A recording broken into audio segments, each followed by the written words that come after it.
కంటి సమస్యకైనా 100% ఆయుర్వేద పరిష్కారం సంజీవన్ నేత్రాలయ.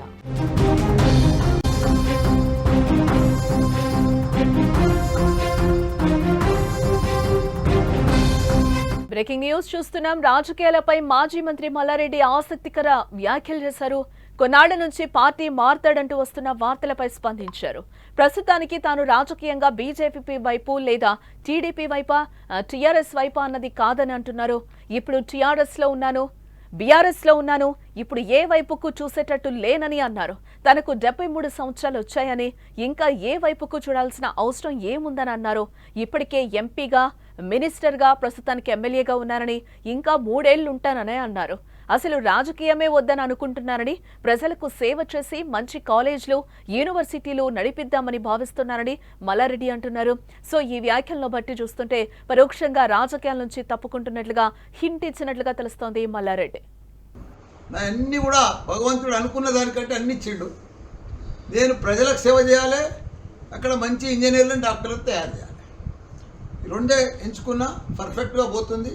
ఇంకా ముందు కూడా భారతదేశం అంతా కూడా డీమ్డ్ యూనివర్సిటీలు పెట్టాలనుకుంటున్నా. ఇప్పుడు నోయిడాలో ఒకటి ఫైనల్ అయిపోయింది, డీమ్డ్ యూనివర్సిటీ నోయిడా దాంట్లోనే.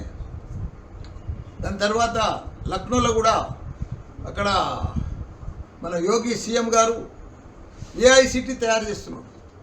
ఏఐ మీద సిటీనే తయారు చేస్తున్నాడు. 10,000 కోట్లు ఖర్చు పెడుతున్నాడు ఏఐ సిటీ కోసం. దానికి తోడు 10 లక్షల మంది యువకులను తయారు చేయాలి, ఉద్యోగానికి మల్టీనేషనల్ కంపెనీలకు తగ్గట్టు తయారు చేయాలని చెప్పి ఏఐ సిటీ కూడా తయారు చేస్తున్నాడు. మాకు కూడా పిలుపు వచ్చింది. మేము కూడా మొన్న లక్నో కూడా పోయి వచ్చినాం. తొందరలో నెక్స్ట్ వీక్లో యోగి గారిని కలిసి అక్కడ కూడా ఒక 50 ఎకరాల పెద్ద డిజిటల్ హెల్త్ సిటీ పెడదామని అక్కడ కూడా ఇక్కడ అయితే సూరారంలో పెట్టినామో అదే ప్లాన్ చేస్తున్నాం. అదే మాదిరిగా బీహార్లో కానీ, బెంగాల్లో కానీ, ఆంధ్రప్రదేశ్లో కానీ, దేశవ్యాప్తంగా మెయిన్ సిటీలలో అన్నీ కూడా యూనివర్సిటీలు తెరుద్దామని ప్లాన్ చేసుకున్నాం. కర్నూలులో కూడా ప్లాన్ చేస్తున్నాం. ఎందుకంటే అందరికీ వైద్యం అందియాలి, మంచి విద్యను అందియాలని తపనతోటి ఇవన్నీ కూడా ఓపెన్ చేస్తున్నాం. అందరికి కూడా నమస్కారం. రాఖీల పౌర్ణమి అందరికి కూడా శుభాకాంక్షలు. రాజకీయంగా బీజేపీ వైపా, తెలుగుదేశం వైపా, లేక టీఆర్ఎస్ వైపా కాదు. నేను ఇప్పుడు టీఆర్ఎస్లో ఉన్నా. నేను ఇప్పుడు ఏ వైపు చూసేటట్టు కూడా లేను. ఇప్పుడు నాకు కూడా 73 సంవత్సరాలు అయింది.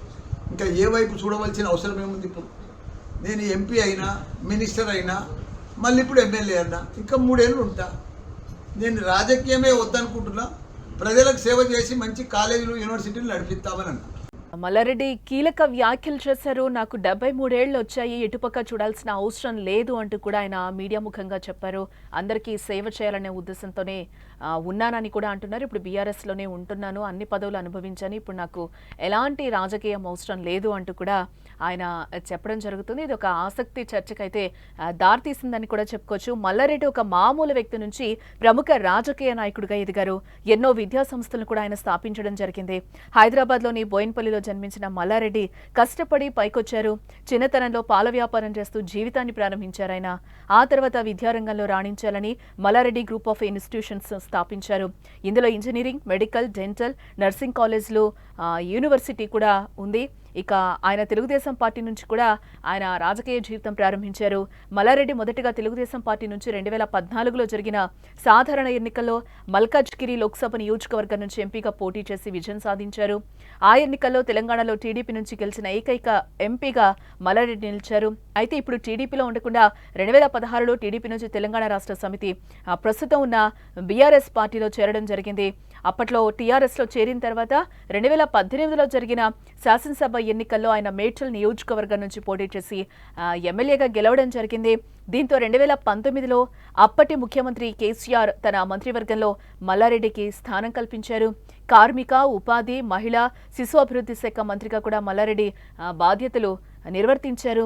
తనకు రాజకీయ వారసుడు లేడని, 25% రాజకీయంపై ఆసక్తి ఉంటుందని, ఫోకస్ మొత్తం విద్యా సంస్థలపైనే ఉందని కూడా గతంలో ఒకసారి మల్లారెడ్డి అన్నారు. యూనివర్సిటీలు కొన్ని తరాలైనా ఉంటాయి, చరిత్రలో నిలిచిపోతాయని అంటున్నారు. విద్యా సంస్థలకు పిల్లలంతా వారసులేనని, అందరికీ అధికారం ఉందన్నారు. ప్రపంచంలోనే అత్యుత్తమ డాక్టర్లు, ఇంజనీర్లను తయారు చేయడమే తన జీవిత లక్ష్యమని కూడా మల్లారెడ్డి అంటున్నారు కేసీఆర్ హయాంలో తాను లేబర్ మినిస్టర్గా అద్భుతంగా పనిచేశానని కూడా ఆయన చెప్తున్న సందర్భం మనకు కనిపిస్తుంది. రాజకీయాలపై మాజీ మంత్రి మల్లారెడ్డి కొన్ని ఆసక్తికర కీలక వ్యాఖ్యలు చేశారని చెప్పుకోవచ్చు. కొన్నాళ్ల నుంచి పార్టీ మారుతారంటూ కూడా వస్తున్న వార్తలపై ఆయన స్పందించడం జరిగింది. ప్రస్తుతానికి తాను రాజకీయంగా బీజేపీ వైపా లేదా టీడీపీ వైపా లేదా బీఆర్ఎస్ వైపా అన్నది కాదు అని అంటున్నారు. ఇప్పుడు నేను బీఆర్ఎస్లో ఉన్నాను, ఇప్పుడు ఏ వైపుకు చూసేటట్టు లేనని కూడా ఆయన అంటున్నారు. తనకు 73 సంవత్సరాలు వచ్చాయని ఇంకా ఏ వైపుకు చూడాల్సిన అవసరం ఏముందని కూడా ఆయన క్వశ్చన్ చేస్తున్నారు. ఇప్పటికే ఎంపీగా, మినిస్టర్గా, ప్రస్తుతానికి ఎమ్మెల్యేగా ఉన్నానని, ఇంకా 3 ఏళ్లు ఉంటానని కూడా అంటున్నారు. అసలు రాజకీయమే వద్దు అని అనుకుంటున్నానని, ప్రజలకు సేవ చేసి మంచి కాలేజ్లు, యూనివర్సిటీలు నడిపిద్దామని భావిస్తున్నానని కూడా మల్లారెడ్డి మీడియా ముఖంగా కూడా చెప్తున్నారు. సో ఈ వ్యాఖ్యలను బట్టి చూస్తుంటే పరోక్షంగా రాజకీయాల నుంచి తప్పుకుంటున్నట్లు హింట్ ఇచ్చినట్టుగా తెలుస్తోంది మల్లారెడ్డి. నా అన్నీ కూడా భగవంతుడు అనుకున్న దానికంటే అన్ని ఇచ్చిండు. నేను ప్రజలకు సేవ చేయాలి, అక్కడ మంచి ఇంజనీర్లను, డాక్టర్లను తయారు చేయాలి. ఈ రెండే ఎంచుకున్నా పర్ఫెక్ట్గా పోతుంది. ఇంకా ముందు కూడా భారతదేశం అంతా కూడా డీమ్డ్ యూనివర్సిటీలు పెట్టాలనుకుంటున్నా.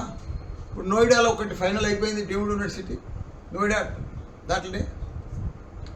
దాని తర్వాత లక్నోలో కూడా అక్కడ మన యోగి సీఎం గారు ఏఐ సిటీ తయారు చేస్తున్నాడు. ఏఐ మీద సిటీనే తయారు చేస్తున్నాడు. 10,000 కోట్లు ఖర్చు పెడుతున్నాడు ఏఐ సిటీ కోసం. దానికి తోడు 10 లక్షల మంది యువకులను తయారు చేయాలి, ఉద్యోగానికి మల్టీనేషనల్ కంపెనీలకు తగ్గట్టు తయారు చేయాలని చెప్పి ఏఐ సిటీ కూడా తయారు చేస్తున్నాడు. మాకు కూడా పిలుపు వచ్చింది. మేము కూడా మొన్న లక్నో కూడా పోయి వచ్చినాం.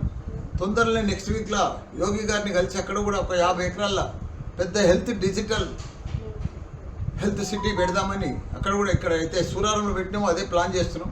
అదే మాదిరిగా బీహార్లో కానీ, బెంగాల్లో కానీ, ఆంధ్రప్రదేశ్లో కానీ, దేశవ్యాప్తంగా మెయిన్ సిటీలలో అన్నీ కూడా యూనివర్సిటీలు తెరుద్దామని ప్లాన్ చేసుకున్నాం. కర్నూలులో కూడా ప్లాన్ చేస్తున్నాం. ఎందుకంటే అందరికీ వైద్యం అందియాలి, మంచి విద్యను అందియాలని.